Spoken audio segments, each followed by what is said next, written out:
Nah, di sini yang perlu kita tegaskan sekali lagi adalah pentingnya untuk mengaji. Nah, mengaji sebagai fondasi untuk berbagai macam hal, berbagai macam kegiatan, terutama yang basisnya kemasyarakatan. Nah, seperti itu. Jadi kalau misal ya di pondok atau di tempatnya sendiri itu sudah mengaji dan sudah terbiasa dengan budayanya di sekitar, mungkin dia secara tidak langsung karakternya sudah mulai terbentuk. Nah, itu yang pertama. Jadi pentingnya ngaji. Nah, yang kedua, setelah penting mengaji, maka otomatis dia mengetahui akan hal baik dan hal buruk. Jadi setelah kita mengetahui, yaitu lanjut ke bagian kedua, dia itu bisa mengamalkan apa yang dia ketahui.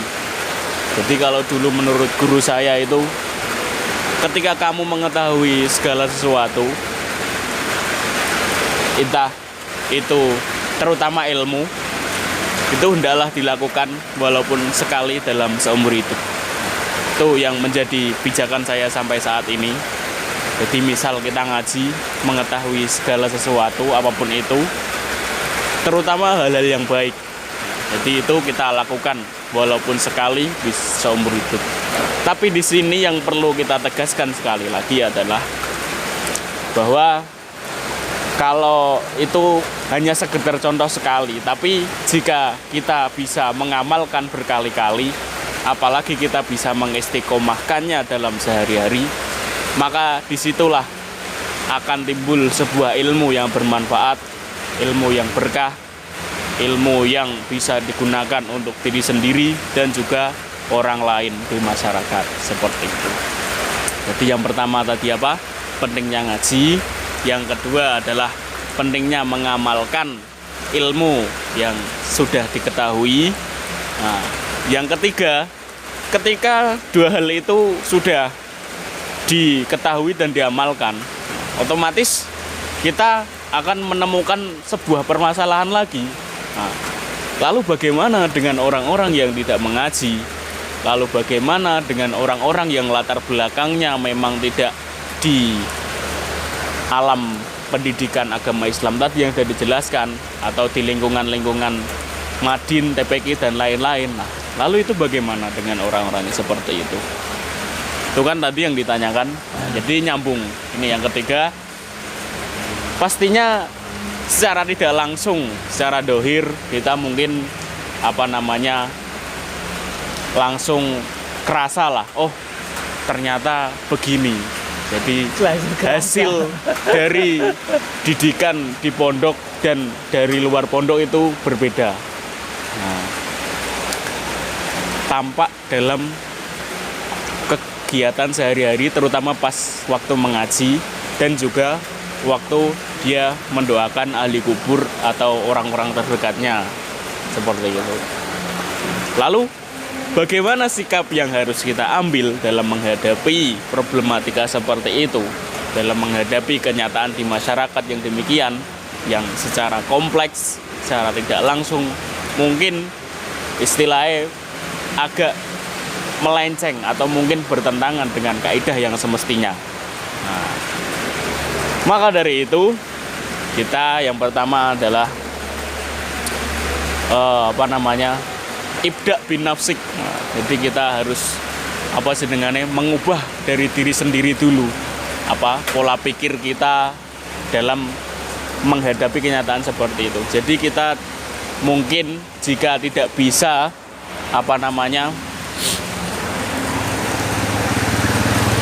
mengubah secara langsung, maka dalam hati kita bisa ingkar dengan hal-hal seperti itu. Lalu dengan cara apa lagi? Nah, yaitu seperti yang Anda lakukan tadi. Jadi semua orang mempunyai cara, metode masing-masing dalam menyampaikan sebuah ilmu atau sebuah amaliyah yang mungkin dia ketahui, yang mungkin sudah diajarkan waktu dulu ketika di pondok. Nah itu, jadi kita sesuaikan dengan apa yang namanya atmosfer di masyarakat tersebut. Nah, jadi kita mungkin tidak bisa mengubah secara keseluruhan, tapi di satu sisi kita juga istilahnya ada niatan untuk hal seperti itu, tapi dimulai dari hal-hal kecil. Nah, dari diri sendiri, dari lingkungan keluarga dulu, dari lingkungan saudara dulu, nanti kita baru bisa menyebar ke masyarakat luas seperti itu. Jadi kita bertahap dari yang keluarga dekat, dari diri sendiri dulu, keluarga dekat, saudara, nah habis itu tetangga. Nah, seperti itu. Jadi mungkin itulah salah satu tantangan santri sekarang ini. Nah, jadi di pondok itu kan memang kita sudah belajar yang namanya ilmu sosial, ilmu bermasyarakat. Karena apa? Karena di dalam pondok itu memang adalah miniatur masyarakat, di mana di dalamnya terdapat berbagai macam tipikal manusia yang ada di muka bumi. Nah, jadi ada yang ono wong sing cerewet, ono sing menengan, ono sing wong rodok-rodok, ono sing wong lurus, ono sing wong bengkok, dan lain-lain. Nah, itulah nanti yang akan kamu temui juga di masyarakat adalah orang-orang seperti itu. Makanya jangan kaget. Oh, aku mbiyen nang pondok pernah nemoni wong koyo ngene. Nah, jadi ketika ning masyarakat nanti, oh, biasanya mbiyen kanca-kanca nek nyedaki wong iki ngene. Nah, dengan pendekatan-pendekatan, dengan metode-metode yang sebagaimana mestinya. Nah, yang pertama jangan sampai menyinggung, jangan sampai membuat apa jenengane kono loro ati, jangan sampai membuat apa omongan kita melukai seseorang. Jadi kita sebisa mungkin kelembutan dalam dialog. Nah, seperti itu. Jadi kita pintar-pintar memanfaatkan situasi dan kondisi. Jangan ditambahi toleransi. Nanti singkatannya nggak enak, sikon. Jadi seperti itu. Ya, mungkin apa ya? Ya memang saya juga mengalami sendiri hal demikian. Oke, monggo. Bagaimana mengalaminya? Ya mungkin ketika di rumah melihat fenomena seperti itu, terutama ketika kita jumpai pas waktu jamaah itu ada, ini contoh real ya dalam kehidupan nyata ya, saya sampaikan saja. Mungkin dalam bacaan imam kurang fasih yang pertama. Terus yang kedua, karena masyarakat awam dia itu tidak tahu tentang keutamaan jamaah yang softnya rapat, yang mana soft depan diisi lebih dulu, jadi mereka malah menyebar. Nah, jadi males ngambil soft depan. Nah, itu kan sebuah anomali yang kurang enak di Sawang ketika kita pertama kali melihat keadaan di masyarakat seperti itu. Yang saya jumpai fenomenanya seperti itu. Jadilah ki wong kenapa sih kok gak do gelem rapat jamaah, gak do gelem apa jenengane kayak dangdang tuh. Jadi untuk kegiatan yang terlihat, yang saya lihat masih sebatas itu, masih dalam ruang lingkup di dekat rumah saya itu kan ada masjid. Nah, di situ saya melihat fenomena yang seperti itu. Nah, saya pun dalam hati ingkar dengan hal-hal demikian. Tapi di satu sisi kita kan tidak bisa mengubah secara langsung. Weh Pak, weh De, weh kene De, weh nganu, lek kene lek, kan nggak mungkin seperti itu. Ya, betul. Nah, jadi istilahnya aku juga sadar diri juga, jenenge bocah lagi kemarin sore kan ya. Kan nggak mungkin langsung nuturi wong tuwa sing kaya ngono. Pastinya apa jenengane banyak lah orang-orang yang istilahnya kurang lurus, yang rodok bengkok ngono kae, sing tapi usianya di atas kita. Jadi di satu sisi kita serba salah, mau mengingatkan juga rak penak wong usianya di atas kita. Nek ora dilengke kok tambah soyo rak genah kan. Dadine kan kita serba salah di situ. Nah, makanya saya coba lewat memperbaiki di diri saya sendiri yang pertama. Terus yang kedua, di adik-adik saya itu saya tekankan untuk nambeli sing ngarep sing mburi engko keri. Nah, jadi dari keluarga dulu, terus kalau saudara-saudara masih belum, karena kalau ketemu saudara-saudara kemarin itu masih obrolan-obrolan santai lah. Gimana kalian di perantauan gini-gini, terus cerita-cerita apa gitu. Jadi tidak menjurus ke sana. Karena kumpul keluarga itu sudah bagus. Jadi kalau disisipi dengan obrolan seperti itu mungkin jadi malah apa sih lagi kumpul-kumpul malah bahas yang koyo ngono kan, ya kita juga harus memahami waktu sikon tadi, situasi dan kondisi. Nah, seperti itu. Jadi hal ini memang saya dilema juga, pernah mengalami seperti itu, seperti Anda juga pernah hal itu. Jadi yang saya lakukan itu yang pertama tadi sudah saya jelaskan dan sudah saya contohkan di dalam kehidupan saya sehari-hari begitu. Nah, untuk mendoakan tadi kan kita tidak bisa mengendalikan, istilahnya kan di luar kendali kita hal-hal yang seperti itu.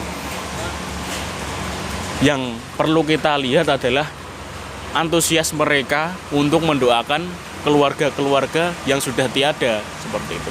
Jadi ada sebuah nilai positif dan negatifnya. Yang kita lihat di segi positifnya itu, yaitu yang pertama adalah semangatnya, antusiasnya dalam mendoakan keluarga terdekat. Ya meskipun bacaannya kurang fasih atau kurang jelas, itu istilahnya yo piye meneh, tapi nek aslinya kan kudune sing apik sisan ngono. Tapi ya kita kan itu di luar kendali kita, di luar batasan kita. Nah, jika kita menemukan fenomena seperti itu, ya mau gimana lagi? Ya kita lihat sisi positifnya aja, dia mau mendoakan itu udah bagus. Dan masih ingat dengan keluarga yang sudah meninggal. Jadi kalau dalam hadisnya itu kan idza matal insanu ing qata amaluhu illa min salasin sodakotin jariyatin au ilmin yung tafa'u bihi au waladin soleh yad'ulah. Jadi idza matal insanu, ketika mati atau ketika meninggal insan atau manusia, ing qata amaluhu, maka putuslah amal-amalnya kecuali 3 perkara. Illa min salasin, yaitu yang pertama sodakotin jariyah. Sodako jariyah itu kan, sodako jariyah kan sodako yang tidak pernah putus-putus sampai nanti, sampai kiamat, sampai akhir zaman, sampai zaman kelanggengan. Jadi ganjarannya terus menerus.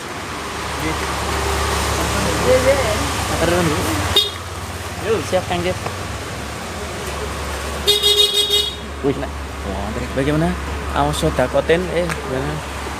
3 amal ilamin salasin sodakotin jariyatin.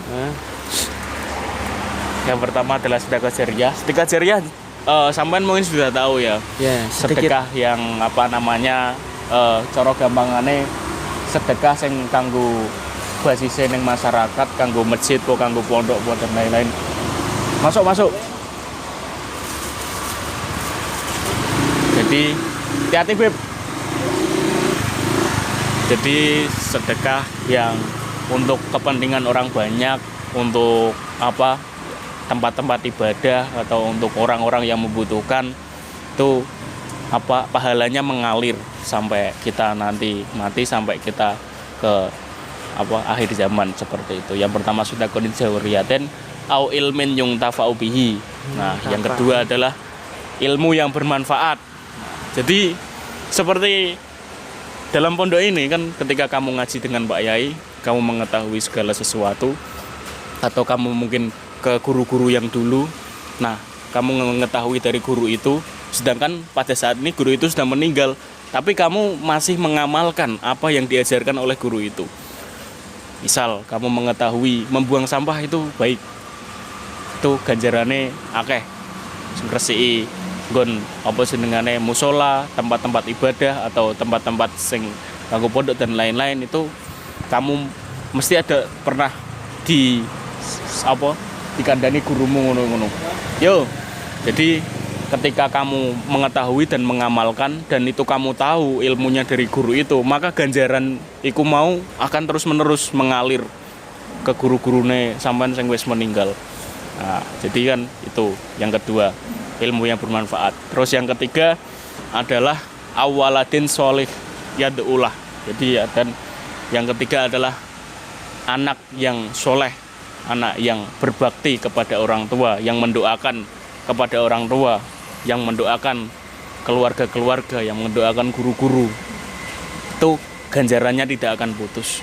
Nah, jadi kan setiap pada sholat kita selalu menyempatkan paling enggak baca Fatihah untuk keluarga, untuk guru-guru, untuk teman-teman, dan untuk semuanya tanpa terkecuali umat Islam semuanya. Jadi seperti itu. Jadi doa itu enggak ada putusnya sampai ila yaumil qiyamah. Jadi selagi kita masih bisa mendoakan, kita sempatkan walau hanya Al-Fatihah seperti itu. Karena itu termasuk jenengane amalan atau ganjarane engko ora bakal pedhot sampai sok ben. Nah, seperti itu.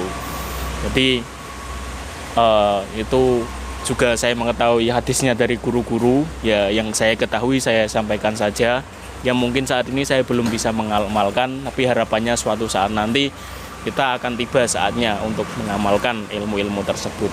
Mungkin kita lagi di fase mencari ilmu sebanyak-banyaknya, mencari bekal untuk kita hidup nanti di masyarakat seperti itu. Jadi kita pijakannya dengan hadis itu kita amalkan, meskipun belum bisa keseluruhan, kita coba sedikit-sedikit tadi berdasar dari dawuh guru saya, yaitu ketika kita mengetahui segala sesuatu atau ilmu hendaklah dilakukan walaupun sekali dalam seumur